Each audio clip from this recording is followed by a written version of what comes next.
Viewers, welcome to mega 9 TV. నేను మానస. చూస్తున్నారు కదా, నేను ఒక బ్యూటిఫుల్ ప్లేస్కి వచ్చేసానండి. అదే టెర్రస్ గార్డెన్ అనమాట. డాక్టర్ రవిచంద్ర కుమార్ గారు చాలా బ్యూటిఫుల్గా ఈ టెర్రస్ గార్డెన్ని మెయింటైన్ చేస్తూ ఉన్నారు. చక్కగా కూరగాయ మొక్కలు, ఆకుకూరలు, పండ్ల మొక్కలు, ఇంకా పూల మొక్కలు, ఇలా ఎన్నో రకాలు పెంచుతున్నారండి. సో ఇవన్నీ కూడా ఎలా పెంచుతున్నారు, ఏమేమి ఫాలో అవుతున్నారు, అసలు డిఫరెంట్ మెథడ్స్ ఒక్కొక్కరు ఫాలో అవుతుంటారు కదా, మరి వీరు ఫాలో అవుతున్న మెథడ్ ఏంటి, ఎందుకు అలా ఫాలో అవుతున్నారు, ఫిషెస్ కూడా పెంచుతున్నారంట. అన్ని డీటెయిల్స్ మనం అడిగి తెలుసుకుందాం, మాట్లాడదాం, పదండి.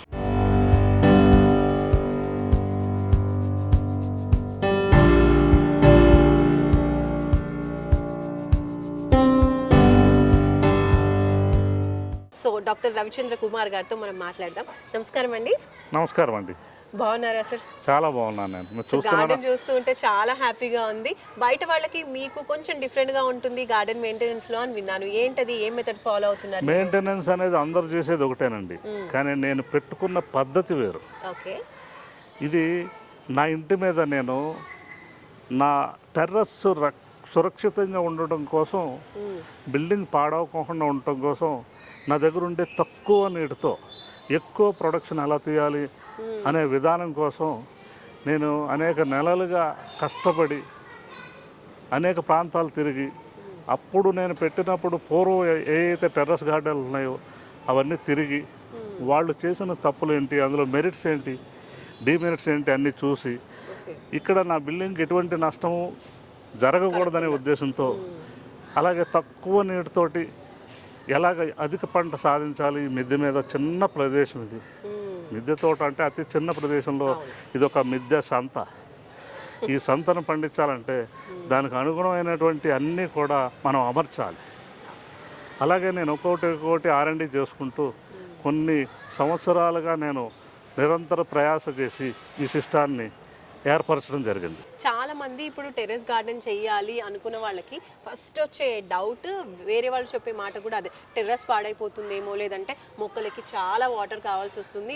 ఇప్పుడు హైదరాబాద్ లాంటి మన ప్లేసెస్లో వాటర్ అనేది చాలా ప్రాబ్లం, అండ్ సమ్మర్ వచ్చిందంటే ఇంకా ఎక్కువ, కాబట్టి ఆ టెన్షన్ కూడా ఉంటుంది. సో కాబట్టి మీరు చేస్తున్నటువంటి ఈ పద్ధతి అనేది నీళ్లు తక్కువగా ఉన్న వాళ్ళకు కూడా బాగా యూజ్ అవుతుందని నాకు అనిపిస్తుంది. ఇందులో వచ్చే పంట ఏదైతే మీరు ఈల్డ్ అంటున్నారో, 6-7 సభ్యులకి నిరంతరం 365 డేస్ మీరు కోసుకొని తిన్నా ఎక్కువే పండుతుంది.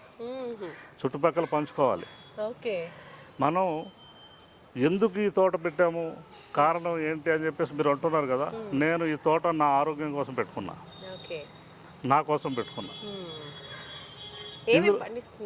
ఇందులో అన్ని రకాలు, ఏ రకమైన ఇక్కడ చక్కగా పండించుకోవచ్చు. నేను ముందు అందరిలాగానే మీరు అన్నారు చూసారు, అనేక మంది అనేక రకాలుగా ఎలా అయితే ప్రారంభించారు అని చెప్పేసి అన్నారు కదా, అదేవిధంగా నేను ఆలోచించి ఆ విధానం పెట్టడం వల్ల బిల్డింగ్ పాడవుతుందేమో అని చెప్పేసి ఉద్దేశంతో నేను ఈ పెరుగు బకెట్లలో పెట్టి డ్రిప్ డ్రైన్ సిస్టమ్ ఇస్తే నా బిల్డింగ్ సేఫ్టీ అనుకున్నాను. డ్రిప్ డ్రైన్ సిస్టమ్ పెట్టిన కొంతకాలానికి ఇందులో న్యూట్రిషన్ ప్రాబ్లం వచ్చింది. ప్రతి వారము ఏదో ఒక న్యూట్రిషన్ మనం యాడ్ చేసుకోవాలి.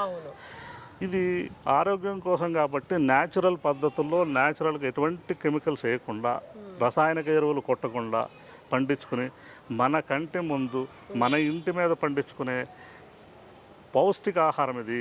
కుటుంబానికి అందరికీ కూడా ఇది ఒక రక్షణ కవచం లాంటిది. ఒక మాటలో చెప్పాలంటే మన గవర్నమెంట్ వారు ఇస్తారు కదా హెల్త్ కార్డ్, కుటుంబానికే హెల్త్ కార్డ్ ఇది. ప్లాంట్స్ చూస్తుంటే అన్నీ కూడా చాలా హెల్దీగా ఉన్నాయి. మరి మీరు ఫాలో అవుతున్న సిస్టమ్ ఏంటి, ఫస్ట్ అది నాకు తెలుసుకోవాలనిపిస్తుంది. అవునమ్మా, ఇందులో ఈ సిస్టంలో మీరు అన్నట్టు ఏం పండుతాయి అని చెప్పేసి అంటున్నారు కదా, అన్నీ పండుతాయమ్మా.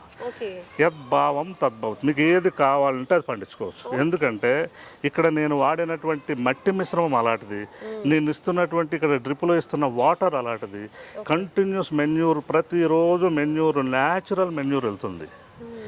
ఇది ఎలా చేశారు అని అంటున్నారు కదా, this is our ancient Indian agricultural technology. Once upon A time 5000 years to 1 lakh years back మన భారతీయ వ్యవసాయ విధానం ఇదే.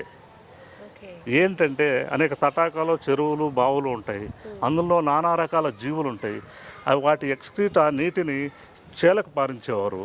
ఇంట్లో ఉన్నటువంటి పశువులు, పక్షులు వాటి యొక్క వ్యర్థాలని కాంపోస్ట్ కింద, అంటే పెంట కింద పెట్టి దాన్ని ఒక సంవత్సరానికి ఒకసారి చేలల్లో వేసేవారు. అది న్యాచురల్ ఫెర్టిలైజర్, భూమిలో మ్యూకస్ పెరుగుతుంది, అందులో పండిన పంట అతి శక్తివంతమైంది. కాబట్టే మన తాతలు ముత్తాతలు 200-300 కిలోలు బస్తా నెత్తిమే పెట్టుకొని 20 కిలోమీటర్లు వెళ్ళేవాళ్ళు. ఈరోజు ఈ రసాయనిక ఎరువులు, పురుగు మందులు తింటున్న మన బిడ్డలు 20 కేజీల బస్తాని 20 మీటర్లు మేలైపోతున్నారు.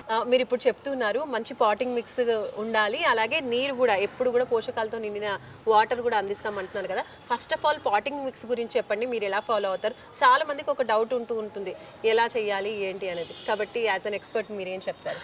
నేను చాలా టెర్రస్లు చూశానని గతంలో చెప్పాను కదమ్మా. అందరూ ఏం చేస్తారంటే అప్పట్లో సిమెంట్ తొట్లు, బజార్లో దొరికే ప్లాస్టిక్ కంటైనర్సు, కూలర్ డబ్బాలని, రకరకాల వేస్ట్ డబ్బాలు తీసుకొచ్చి పైన పెట్టి అందులో మట్టి ఎరువు కలిపి వేయటం వల్ల చాలా బరువు ఉంటుంది. మట్టి ఈ 20 కేజీల డబ్బాలో నింపితే 40 కేజీలు వెయిట్ వస్తుంది. దానివల్ల ఓవర్ వెయిట్ అవుతుంది. ఇవన్నీ కూడా పూర్వం పాత ఇళ్ళు కాబట్టి తట్టుకోలేవు అంత వెయిట్. దీంట్లో ఇంకోటి, మట్టి భూమిలో రాజు. ఆ మట్టిని తీసుకొచ్చి ఈ డబ్బాలో పెట్టినట్టయితే దాంట్లో ఉన్నటువంటి ఏదైతే వాటర్ని ఫిల్టర్ చేసి కిందకి డ్రైనేజ్ ప్రాబ్లం అంటూ డ్రైనేజ్ వెళ్ళదు, ఇందులో నుంచి డ్రైనేజ్ వాటర్ ఫిల్టర్ అయ్యి వెళ్ళదు. అదొకటి. నెమటోడ్ ప్రాబ్లమ్స్ వస్తాయి, ఓవర్ వెయిట్, ఫుజోరియం విల్ట్, ఇలా సో మెనీ ప్రాబ్లమ్స్ ఇక్కడ వస్తాయి. అదే ఈ మట్టి భూమిలో కనుక ఉన్నట్టయితే భూమిలో బ్యాక్టీరియల్ గ్రోత్ ఎక్కువగా ఉంటుంది కాబట్టి అక్కడ రాజు. ఎట్లయితే మనం మన చెరువులలో ముసలి ఉంటే ఎంత బలంగా ఉంటుందో అదే ముసలి బయటకు వస్తే చాలా బలహీనంగా ఉంటుంది. ఆ విధానాన్ని అనుసరించి మనం మట్టిని కనుక టెర్రస్ మీద పెడితే దానివల్ల కొంచెం అసౌకర్యాలు ఉన్నాయి. నేనేం చేశానంటే దీన్ని అధిగమించడానికి లైట్ వెయిట్గా ఉండే పదార్థాలని, మిశ్రమాన్ని ఇందులో వాడాను. నేను మట్టిని వాడలేదు. కొబ్బరి పొట్టు 30%, వర్మి కంపోస్ట్ 30%, ఆవు ఎరువు ఎండినది 30%, నీమ్ కేక్ అంటే వేప చెక్క, నూనె తీసేసిన వేప చెక్క ఉంటుంది, అది 10%. ఈ 100% ఈ మిశ్రమాన్ని కలిపి ఈ డబ్బాల్లో వేస్తే 20 కేజీల డబ్బాల్లో 10-11 కేజీలు వేస్తే సరిపోతుంది. లైట్ వెయిట్ ఉంటుంది, ఫిల్టర్ బాగా అవుతుంది, రూట్కి ఎయిర్ బాగా వెళ్తుంది, ఏరేషన్ బాగుంటుంది. దీంట్లో ఎన్నో రకాల సమస్యలకి ఈ పాటింగ్ మిక్స్ నాకు పరిష్కారం చాలా రోజుల తర్వాత దొరికింది. అనేక R&Dలు చేశాను నేను రకరకాలుగా. బట్ ఇది బాగా ఫ్రూటింగ్ వస్తుంది. ప్రతి మొక్కను నాటుకోవచ్చు. అంటే ఎక్కడ కూడా మట్టి వాడట్లేదు. మట్టి వాడలేదు. అయితే ఒక చోట వాడతాం. ఫ్రూట్ ప్లాంట్స్కి అయితే ఒక 20% మట్టి వాడతాం. ఎందుకంటే ఈ మట్టి చాలా తేలికగా ఉంటుంది, లూజ్గా ఉంటుంది. మొక్క స్ట్రేకింగ్ కోసం, పడిపోకుండా ఉండటం కోసం అది వాడతాం. మీరు చూస్తున్నారు కదా, మొక్కల కోసం కర్రలు పెట్టాం పడిపోకుండా. మీరు చూస్తున్నారు, ఈ టమాటా 10 అడుగులు వస్తుంది, బెండ 12 అడుగులు వస్తుంది, ఇక్కడ వంగ వచ్చేసి దాదాపు 7 అడుగులు వస్తుంది. ఇక్కడ అన్నీ కూడా విపరీతమైన బాగా వాటి లైఫ్ టైం కంటే ఎక్కువ పండుతాయి. అంటే పొలాల్లో పెంచినట్టుగానే. పొలాల్లో పెంచితే మీకు టమాటా 4 నెలలకు పీకేయాలి, మిర్చి పంట రాగానే పీకేయాలి. ఇక్కడ మిర్చి 2 సంవత్సరాలు వస్తుంది, టమాటా ఉంచితే 2 సంవత్సరాలు వస్తుంది. ఎందుకని?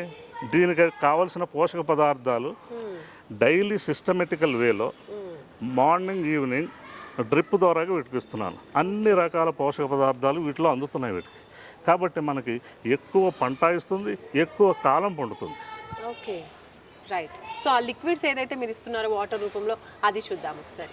మేము లిక్విడ్స్ ఇవ్వట్లేదండి, పౌష్టికమైన నీరు నేను ఇస్తున్నది. నేను ఇందాక చెప్పాను, మన పూర్వీకులు వ్యవసాయం ఏదైతే చేశారో అదే నేను చేస్తున్నాను. This is copied version. నేను రీసెర్చ్ చేశానని అందరూ అంటున్నారు, రీసెర్చ్ చేశాను నేను. Copied version by our ancient system. ఇది చేపల నీరుని ఒక చిన్న కంటైనర్లో చేపలు పెంచి ఆ నీటిని ఫిల్టర్ చేసి వీటికి ఇస్తున్నాను. మళ్ళీ ఈ నీటిని నేను క్యాచ్మెంట్ పాయింట్ పైపుల ద్వారా పట్టి ఫిల్టర్ చేసి చేపలకు ఇస్తున్నాను. 1 డ్రాప్ ఆఫ్ వాటర్ టెర్రస్ మీద పడదు, 1 డ్రాప్ ఆఫ్ వాటర్ డ్రైనేజ్లోకి వెళ్ళదు, వేస్ట్ అవ్వదు అసలు. అదే వాటర్ రీసైకిల్ అవుతుంది. అతి తక్కువ నీటితోటి డ్రాట్ ఏరియాలో కూడా, కరువు ఉన్న ప్రాంతవాసులు కూడా ఇలాంటి సిస్టాన్ని పెట్టుకొని అన్ని రకాలు పండించవచ్చండి. ఇక్కడ ఈ టెర్రస్ గార్డెన్ మొత్తంలో ఎన్ని వెరైటీస్ ఉండొచ్చు? కూరగాయలు కావచ్చు, మీరే చూసి చెప్పండి నాకు. చాలా ఉన్నాయి. నాకైతే అటు పైన బీర, ఇంకా కాకర అవి కనిపిస్తూ ఉన్నాయి. నేనేంటంటే కూడా కాకర, దొండ, చాలా రకాలు కనిపిస్తున్నాయి. అన్ని రకాలు పడతాయండి. ఇప్పుడు నేను ఇది మన rainy and winter season crop అయిపోయింది. ఫిబ్రవరిలో మనం మళ్ళాగా సీడ్లింగ్స్ వేసుకుంటే మళ్ళీ వర్షాకాలం వరకు అన్ని రకాలు వస్తాయి. కొంచెం లేట్ అయింది. ఇప్పుడు నేను మళ్ళీ రీప్లాంటింగ్ చేస్తున్నాను కాబట్టి కొంచెం ఇదంతా ఇలాగ కనపడుతుంది. లేకపోతే మీరు అక్కడుండి నేను అక్కడ ఉంటే కనపడం. ఒక చిన్న ఫారెస్ట్ అనమాట, అతి న్యూక్లియస్ ఫారెస్ట్ ఇది. అంతేకాకుండా అన్నీ కూడా ఇది ఒక ఏంటంటే మీరు పైకి వచ్చారు, ఈ కలర్ ఎలా ఉంది మీకు? బ్యూటిఫుల్గా ఉంది. ఇది ఎమరాంతాస్. ఇది చూడండి, ఇది ఏంటంటే ఇట్లాంటప్పుడు మన పిల్లలు ఎవరైతే సాఫ్ట్వేర్ పిల్లలు ఉన్నారో వాళ్ళు ఒక్కసారి వచ్చి ఒక 10 నిమిషాలు ఇలా తిరిగి వెళ్తే వాళ్ళ స్ట్రెస్ డిలీట్ అయిపోతుంది. లక్షల రూపాయలు ఖర్చు పెట్టిన అవసరం లేదు. ఒక ఆకును, ఒక పువ్వును, ఒక కాయను చూస్తే విత్ ఇన్ ఫ్రాక్షన్ ఆఫ్ సెకండ్స్లో స్ట్రెస్ పోతుందండి. రాగానే మాకు కూడా అదే అనిపించింది, చాలా బ్యూటిఫుల్గా ప్రశాంతంగా అనిపించింది. ఇక్కడ మీరు అడిగారు ఎన్ని రకాలు, ఒక లెట్యూస్లోనే 12 వెరైటీస్ ఉన్నాయి ఇక్కడ.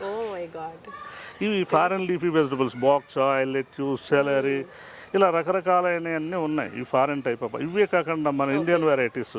ఇక్కడ చూడండి, ఒక వెరైటీ చూపిస్తాం మీకు. ఇది తోటకూర.